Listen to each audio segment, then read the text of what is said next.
Hello, everybody. It is the me, Game Penguin 21, and today, oh boy, I think everyone knew that I was going to be covering this topic at least a little bit because, quite honestly, this is one of, if not the biggest meltdowns I've ever seen of the PlayStation fanboys, at least a little bit.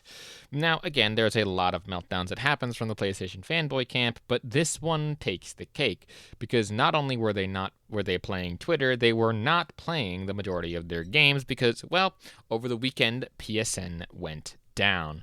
Now, how exactly did I hear about this? Well, I initially heard about this from Josh, the editor, which we'll read his tweet to kind of kick off this video.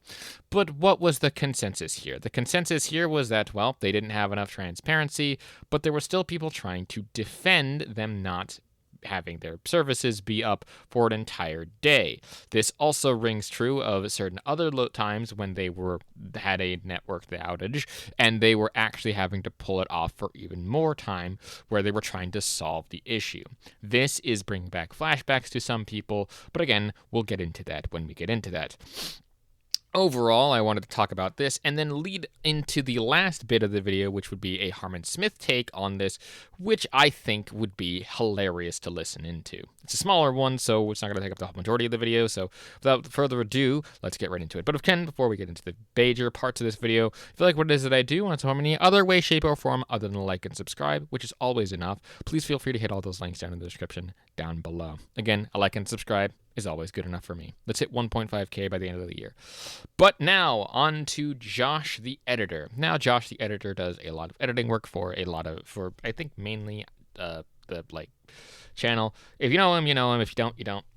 He's a good guy from what I can tell, but he retweeted the drama alert version of this, which is again where this whole video kind of kicked off for me, or this whole rabbit hole kind of kicked off, where PlayStation Network was down for 6 hours. Now again, this is a little bit out of date, where this was actually down for an entire day of February 8th, 24-ish hours. This outage affected a majority of people, and Josh kind of brings in a very interesting point as to why PC gamers were kind of against this. Quote from him saying, "Remember when PS fanboys called PC players crybabies for bitching about PSN logins? Gee, wonder fucking why." Again, while we may bitch about the logins for just PlayStation in some cases, we bitch about the logins for everything because we don't like to have to log into 50 different things in order to play one video game. It gets kind of annoying at the end of the day. But of course, we then go on to the official PlayStation announcement, which was made on February 7th, where they were aware that they might be experiencing some of the actual issues. We'll be taking a look at a couple of responses to that, which will only be boiling them down into mainly two camps. But the other one is when the actual Foley service recover from the operational issues, and they apologize for the inconvenience, saying that they'll be receiving, quote, 5 days of service, i.e. 5 free-ish days for people to be compensated for losing 24 hours, which seems rather generous. But in some cases, people pay for this thing annually, and the amount that they give literally isn't good enough for them because it won't affect the overall price of the actual game, which is kind of stupid at the end of the day here. Now, of course, there were some PlayStation fanboys that were trying to defend this. Mainly, this is a screenshot that I took from Dawson here.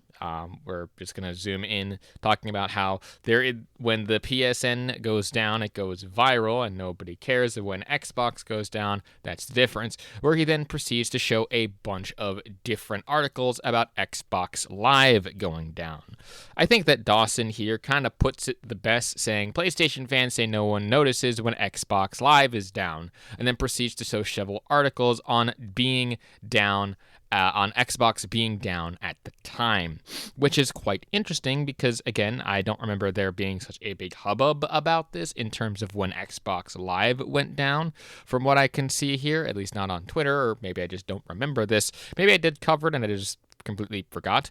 But yeah, I love the fact that he says, oh yeah, no one cares when this service goes down, despite the fact that it seems that the articles that you present clearly show that people care. If they didn't care, they wouldn't necessarily cover the video. Or, well, the article or whatever. Now, of course, there is a couple of different schools of thought to this, with most people, or at least the majority of at least PlayStation guys, from what I can tell, the normal PlayStation people, we're talking in terms of like hazard gaming here, with what it was the reason behind the network failure. This is extremely shady and tone-deaf communication. I lost my profile back in the PS3 hack, and this is the reason why I don't trust this brand, at least security-wise, with a very angry, skeptical Barney face. Now, again, this was the majority of the things here. I did see another tweet, which I can't remember where I found it from, about how a person pays annually for this service, and they really should try to keep their stuff up. And again, Fast Black Kid here talking about how remember this disaster at PlayStation with the PlayStation 3 network hack and how the station was down for 23 days. There was a little bit more of a specifics there where there was a hack between the 19th and the 17th, and then it was down for a whole bunch of times, and they never mentioned that their stuff was hacked until like a long time later, and how 77 million users were leaked on various things. The outage was caused by this hacker group and basically kind of made them look like dickheads in a lot of cases. Honestly, I should put that into the thing for later. I'm going to be trying to do another sequel to that other video that I'm still in the works. Anyway, but wannabe Spider-Man coming in over here with it's been down from 6 p.m. so for 5 hours. Sucks because I can't play offline games I own. Because my PS5 can't verify I own it I own it every time I log in instead of, just saving that info onto the system. Sure would have made this an almost non-issue. An almost non-issue for sure if the offline games actually worked offline. Again, this comes into the conclusion that some other services do tend to go down for maintenance purposes, but those are usually regulated in one way, shape, or form. And if it's like an emergency situation, it's usually notified from the actual people. We'll get more into that later in this video, but right now I did want to see that there is actually one little bit of Xbot trying to do a little victory lap here, saying if you don't want your service down, come to Xbox. As we've seen earlier, Xbox also went down sometime last year in terms of that, and apparently, quote, goes down more often, though unsure of that second value of that. It did go down last year, so yeah, again, quite interesting how he's saying this during the PlayStation outage. Now, KJN Gamer coming in with the PSN is down. This is one of the reasons why physical is better than digital, showing off his rather impressive collection of PlayStation 5 games. A lot of people might think that I don't really like the collection or that I'm against physical. No, not at all. I actually have and own a small collection of vintage and, well, mostly new cassette tapes that I just happen to have collected during the time when I actually had a lot of money. And they're quite nice to hold and have, and I did buy a cassette player for it, but I think mine's busted, so I might need to get a new one. Regardless, I do see a lot of PS4 and possibly PS5 games in there. Unsure, can't really tell because the picture is a picture. But again, as has been proven, at least time and time again, a lot of that physical copy isn't necessarily physical because you still have to download the games to play them on your console. So yeah, a truly physical collection only works up to a specific degree and to a specific point. So yeah, I mean, you can dump it onto probably your PC and maybe do some emulation or stuff, but yeah. Sam here talking about how you are a liar at PlayStation, showing how the PlayStation Network is up and running. Now, what he fails to mention is that the PlayStation Network said only that some people were experiencing some of these issues coming out here, but it was a majority of a lot of people that were experiencing these issues in terms of the PlayStation Network being out. While some people might have been unaffected by this in terms of this, saying that they are wrong and that they are lying about an outage that's this severe and was this covered by the media, quite stupid to assume so. Now, the last few of these will actually be from a tweet from Joe from Seattle. He covered this in his own video, but I hand-selected a few of them because I went to the tweet and found it. I'll link his video in the description since I just mentioned his name. It's a good video and probably covers more of what I'm talking about here if you want more of that. FCAT here says, and everyone here didn't know that Stadia was completely free. I don't know where Google Stadia fits into this whole thing, sir. But no, it wasn't a completely free service because you had to pay for it and then pay for games on top of it. So, yeah, it doesn't work that way. Do you need to, have the Mandela effect explained to you or what? T says, show me a service that is a 100% uptime, mate. Just one Uno. Now, while it is technically true that the service is out and that there is no, quote, 100% uptime on services the entire time and that they do go out from time to time, for things like this specifically, Joe was referring to transparency about them not really giving a static update or really anything on this outage, and it just sort of happened for some reason. We do not know this reason at the time of me recording this video, but it's just stupid how you would say, oh yeah, because they don't have the 100% uptime rate, that means that it's bad, and just show me an example of one that has a 100% uptime. Steam practically has a 100% uptime, because it only does things for routine maintenance at off hours, but those are technically counted as outages, and they usually only last for about an hour. Now, while yes, it does seem that they go out for that reason, again, it's for maintenance, it's for updating security protocols and stuff like that, and is also documented by Valve itself and is regulated to that degree, that yes, that happens. Usually also, they also do run tests of different systems for, like, say, your TV or whatnot, like security or emergency systems. And again, those are usually notified about a lot of this ahead of time. It's also funny to me because I remember that there was like a major news event where there was a fake emergency thing about how there was like something heading to Hawaii in that context, and people there were freaking out for about 2 hours, and it turns out that it was just a misfire of a specific test or something like that. So even sometimes the government can fuck up. But again, they corrected the incident and made it very clear and very transparent that this wasn't happening. So, yeah. Anyway, Tail coming in saying, wow, it's almost like having one online infrastructure that's responsible for everything is a dumb idea. Correct, but it didn't make it into this video because of that first statement. Imagine if Steam was down, then I would just go to Epic Games or even Xbox Live via the Xbox launcher. A good point, but I also think that he is also slightly missing the point. Not in a very terrible way. I do think that he is correct and that he could go into other services for it. But the problem with that is that those other services, yes, are lesser. But saying that Xbox Live via the Xbox launcher, like that going down or anything, is better, I guess. And while, yeah, Steam going down doesn't necessarily affect everything, and actually doesn't affect a lot of things, and you'd still be able to actually play online games, whereas with PlayStation you wouldn't be able to play online games. Again, I think you're slightly missing the point, but you got into the general ballpark, so you get a pass. Jason here with you pay for the internet, that goes down from time to time. You pay for the water, that goes down from time to time. You pay for electricity and gas, yet that gets shut off from time to time. Now, while all of that is correct, you are again missing the point. The point is that all of those systems there usually have some sort of regulatory body that sends out notifications for transparency's sake. Your internet decides to go down, usually you would get like some sort of text from your internet service provider, or they would provide some sort of big social media push or something like that saying, hey, we know it's down, we're working on it. Paying for the water, electricity, and gas, again, all of that is governmentally regulated, and all of that also does tend to give you notifications as to when and if those things happening. I'm kind of reminded of when one of the hurricanes, I believe it was Hurricane Sandy several years back, my power went out and a bunch of other people's powers went out. Do you know why it went out? Because the hurricane kind of fucked everything over here.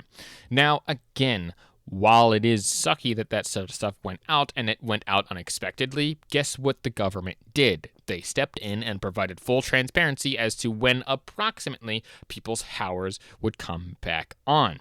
That is to say, they provided a literal map of the location of which you were at, where you could search up your address and say, hey, you live in this zone, so here's yourself on the priority list. Expect it between these two dates. So it's almost as if PlayStation didn't provide that. So, yeah. And finally, to round off this section, we have two more things here. One from the Devil's Production saying, it's rare when PSN goes down, considering the fact that they've been down a number of times here and have been hacked a number of more times. I don't know. Last year's Xbox servers went down more often. I'd love to see that. This is not everyday situation. Man, try that same energy with Xbox with that attitude. Like other channels, you go for one group, there are plenty of Xbots. I'd love for you to provide me those Xbots Twitter handles so that I may follow them and then make fun of them as well. Because quite honestly, I don't see them as often as I see PlayStation guys in this video complaining about somewhat non-issues. This is an actual issue that is worth complaining about, but the fact that you're defending it makes it very strange. Again, they didn't provide you anything in notion of when this happened or why it even happened. And finally here we have Being Gamer with when it went back up the same day. How about that? Maybe it went back up the same day for you, but it didn't for everyone, and it didn't go up back in the same day. It took literally 24 hours, if you remember the two posts from the top of this video, going from the 6th, I believe, to the 9th, meaning that they were down for at least 24-ish hours. Anyway, I promised you a Harmon Smith video, and with the amount of time that we have left, we should be having just about enough. Now, this is a smaller video, so we're going to kind of just blaze through this a bit, but it is about 3 minutes, and I wanted to cover it because he does have some interesting points that I do agree with, but he is going to, again, relate it to Nintendo, so buckle your seatbelts for some Harmon salt. All over the country, PlayStation owners have had to sit at home with their thumb up their ass, waiting for PSN to come back on. You know, games aren't working, they can't get onto their eShops, they can't play their downloadable games, they can't play online. PSN is down right now, and PlayStation owners have had to do absolutely nothing with their PlayStations all day long. $600, $800 for a brick, essentially. You know, just an oversized paperweight. I mean, it only was down for around 24 hours, and saying that, quote, it's an oversized paperweight is not wrong, but it's a little bit of an overreaction. Just kind of wanted to point that out. You know, something you could have spent half that amount for a Nintendo Switch or even a Switch 2, and you would have gotten a better experience, because this is the reality of the situation that people don't like acknowledging. They don't want to admit it. Nintendo Switch Online is better than PSN. You know, we don't have these kind of outages. You don't have to check in all the time, right? When you buy a game on there, you own it, right? Nintendo Switch Online is better than PSN, and yet there's this very strong refusal from the community to acknowledge it at all. You know, so many... Oh boy. So, again, while it may be true that you do tend to own these games, I don't know enough about Nintendo Switch Online to really talk about it. This is still a dumb point for the one big reason that you still technically don't own some of the games, unless they are the actual physical versions, which in that case I think that you do, at least specifically for the Nintendo Switch. Again, I am not too familiar with the infrastructure of the Switch to make that judgment call. However, and more importantly, one of, if not the biggest things here, saying that it's, quote, better, is not true, as Nintendo Switch Online is missing several key features that, you know, PSN actually does have. For example, and probably one of the biggest ones, is Nintendo Switch Online, you'd have to use a phone app in order to get some sort of voice communication. For PlayStation, that just comes within the bag on the actual PlayStation itself. Now, while I haven't heard of any Nintendo outages recently, I don't think that they're immune to that. Again, I probably have to look this up. Maybe as I'm editing this video, I'll just throw up a thing of like Nintendo Switch going out for one reason or another. If it doesn't happen, I'll put some text on the screen. Regardless, I just think this is just a very strange point saying that, it's better because it has all these things and people are refusing to acknowledge it. It's like the Nintendo Switch Online isn't feature dense as certain other online services. And again, what's also stupid is that you didn't have to always pay for the online services provided by Nintendo. If you remember back during like the Wii and the Wii U, if I remember correctly, you didn't have to pay for online there. So again, rather strange to be defending this point here. People like try and cry like, well, you can just emulate those NSO games, like you can just pirate that without really taking into consideration that, like, well, that's illegal, so that's not really an option, right? Piracy is illegal. Emulation is not illegal. Learn the difference. There is a specific difference. And I mean, you can emulate the game, and you can technically, quote-unquote, maybe pirate the game if you find some sort of website, which I'm not saying that you should do at all, just saying that you can. It's not really a point here. What are you saying? The reality is, all the copes that people have, like why you shouldn't play Nintendo games and why you shouldn't support this or do that, like all of it is just a huge, gigantic, mega Kamehameha cope. Okay? It is just completely devoid of any reason. It is just people from the millennials. Hold on, did you hear that in the background? I'm sorry. I know that earlier there was like a Windows sound that was there, but did you just activate fucking like Siri or your Alexa home during your whole rambling thing? That's probably the most entertaining part of this video, is just some of the accidental goofs and gaffes here. Also, again, I kind of hate this because focus your fucking camera, please. It hurts my soul a lot. Anyway. Trying to act as if they had some great childhood, like the PS9, like the PlayStation brand has always done this. They have never been a high quality premium brand, and yet for some reason, people just give them their credit card information. I remember back in like 2008 when like the PSN was hacked and like everybody's information was compromised. That was a huge deal. And yet people still support PlayStation anyway. It is a complete and total joke. People need to acknowledge that the PlayStation brand is a train wreck and should be condemned. While I think that the last bit of that is a little bit extreme, I do agree with him on a couple of points. The main one being that the PSN hack thing, at least back in 2008 or something, I remember it was 2011, there could have been one in 2008, I don't remember specifically, but I know the one in 2011 where a lot of people's information got leaked, and that was very annoying. Not very annoying, very extremely bad in a lot of situations. Let me just rephrase that quickly.